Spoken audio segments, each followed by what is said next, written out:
everyone. Well, it's blowing a gale outside, but here we are. It's February and it's the start of the sowing season. Usually sowing season starts around Valentine's Day, which is in the next couple of days. So it's a very, very exciting time.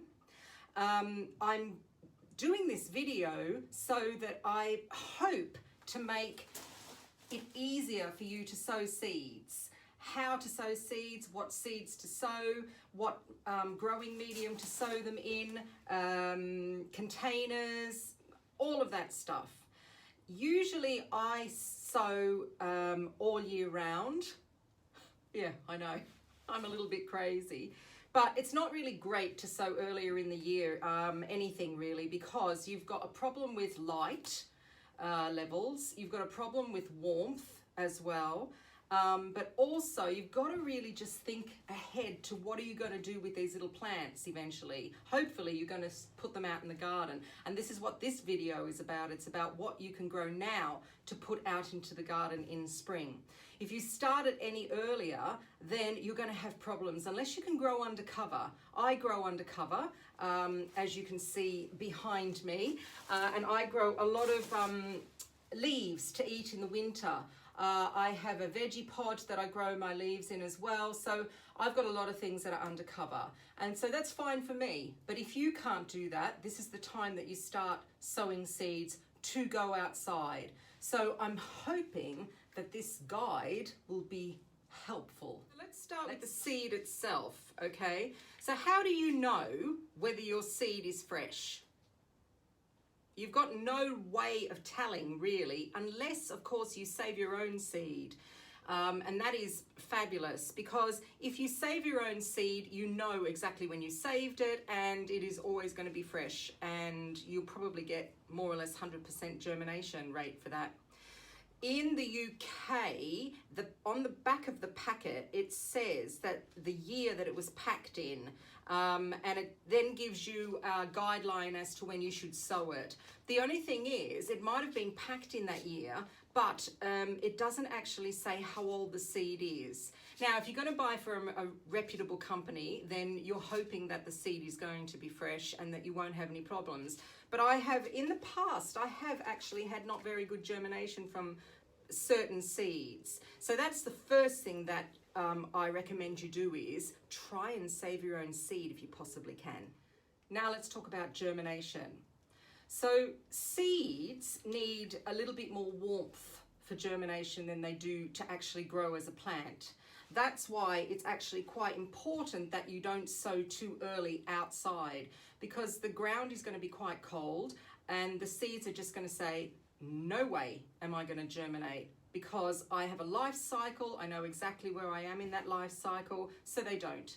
That's why doing it under cover like this, and you don't have to do it in a greenhouse, you can do it inside as well, more or less guarantees that you are going to have better success in germination. Once the seedling is a seedling, it really doesn't matter. They can actually withstand cold greenhouses. So I've got a greenhouse on the allotment and it does get frost in it, that greenhouse. But when I transplant my seedlings, they go over there and they're fine. But I would never germinate anything in there.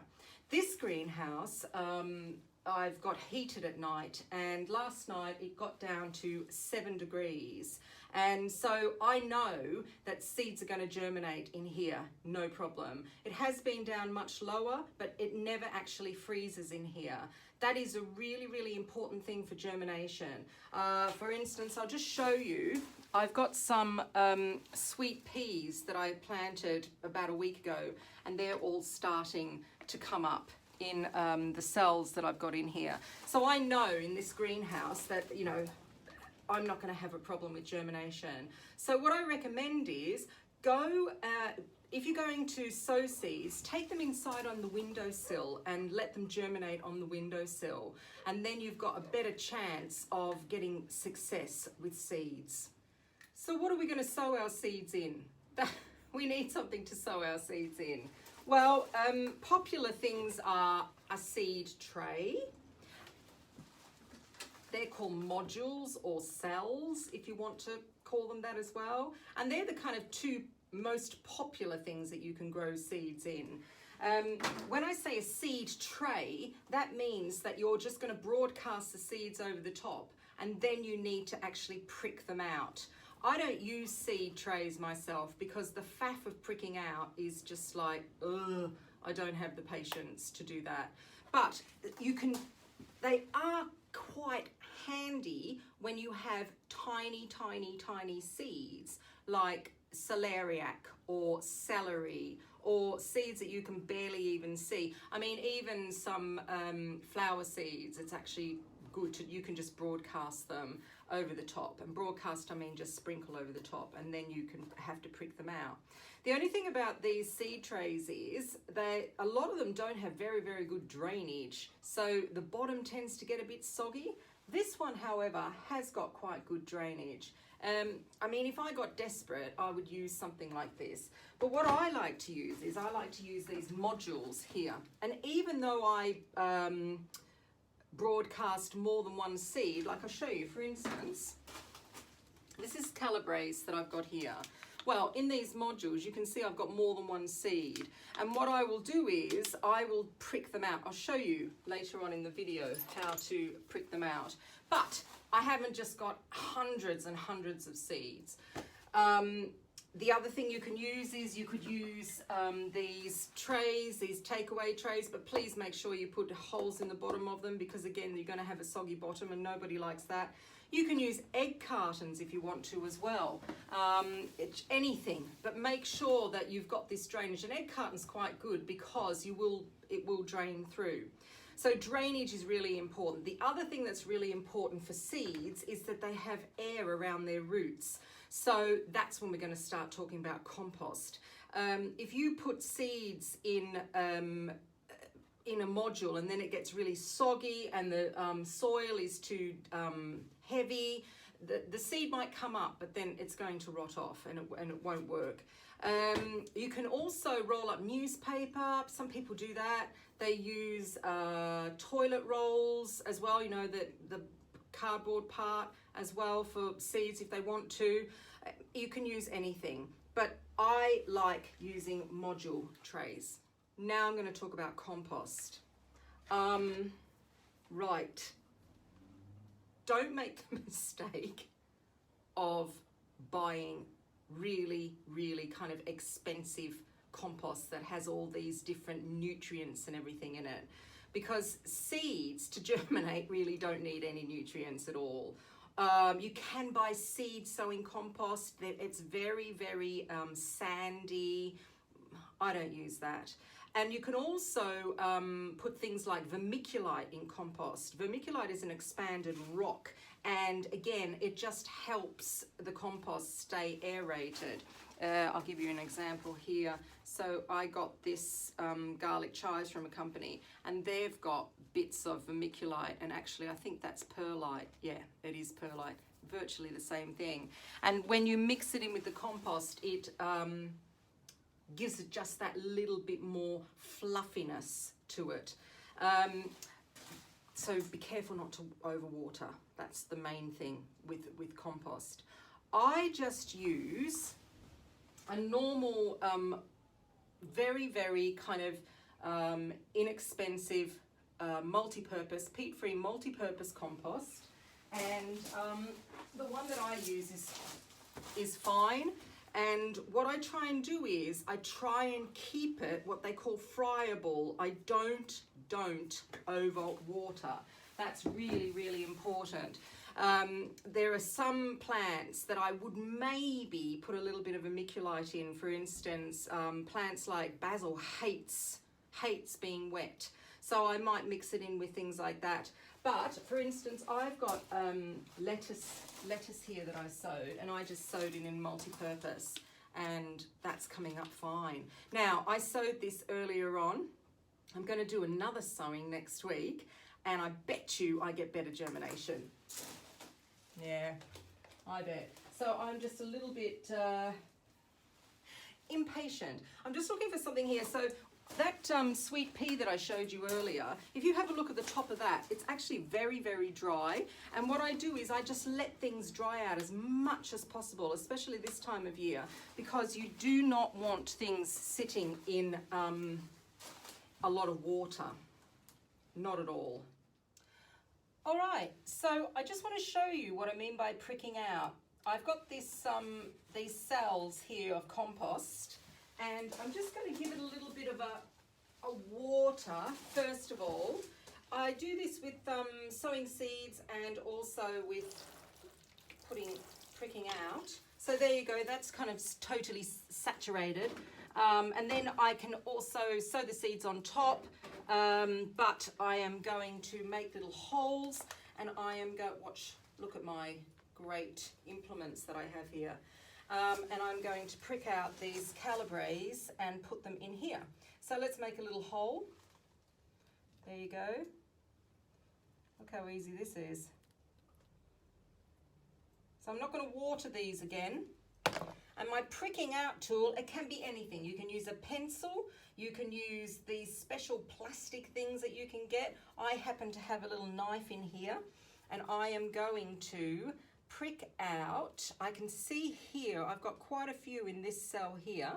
And what I do is I get into the bottom here, give it a little bit of a tickle, and then I grab the leaf. And as you can see, nice roots. That then goes in here.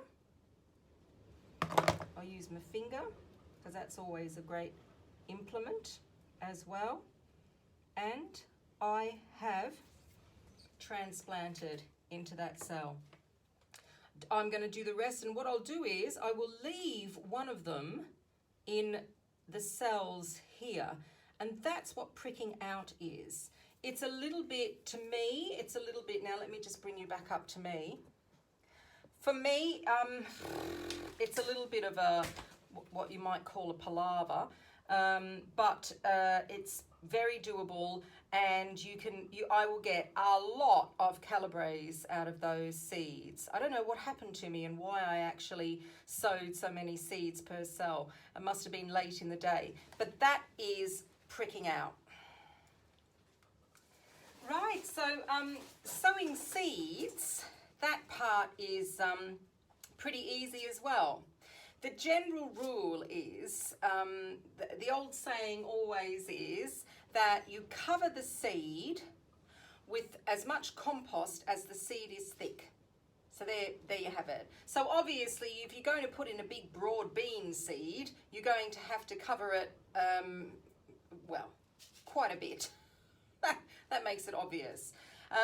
But I'll just show you what I do with a kind of medium-sized seed.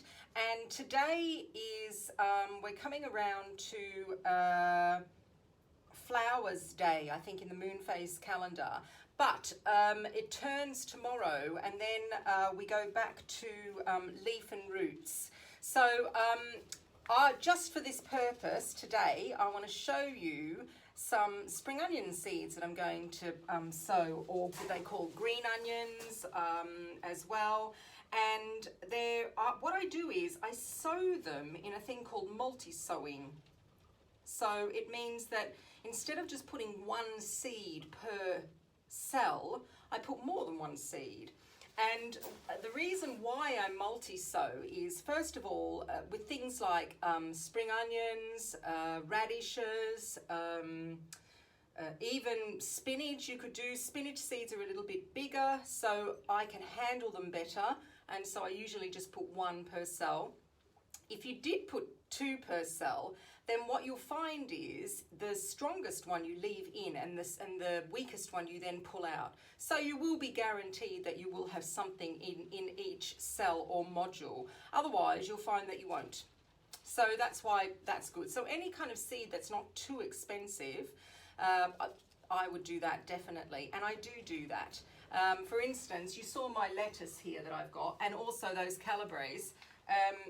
In the lettuce here, I always sow about 2 or 3. Now, lettuce seed is very fiddly, and you don't have to cover that really.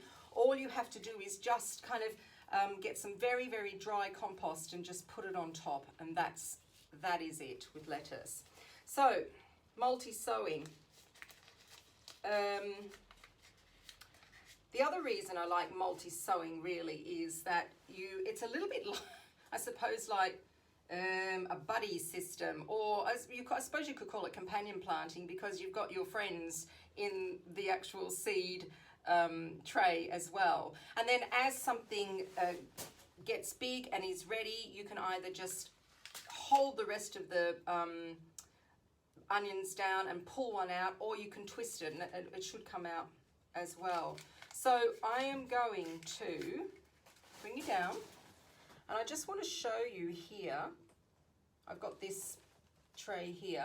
By the way, there's my calabrese, very quick, pricking out.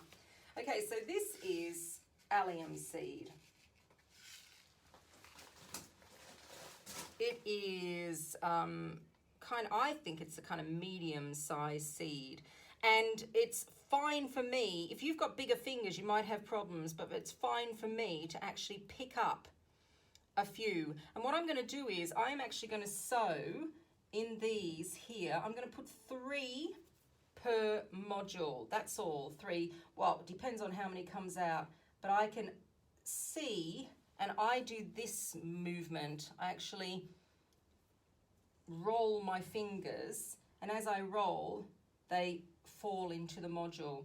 You can, with spring onions, you could even do 5 or 6.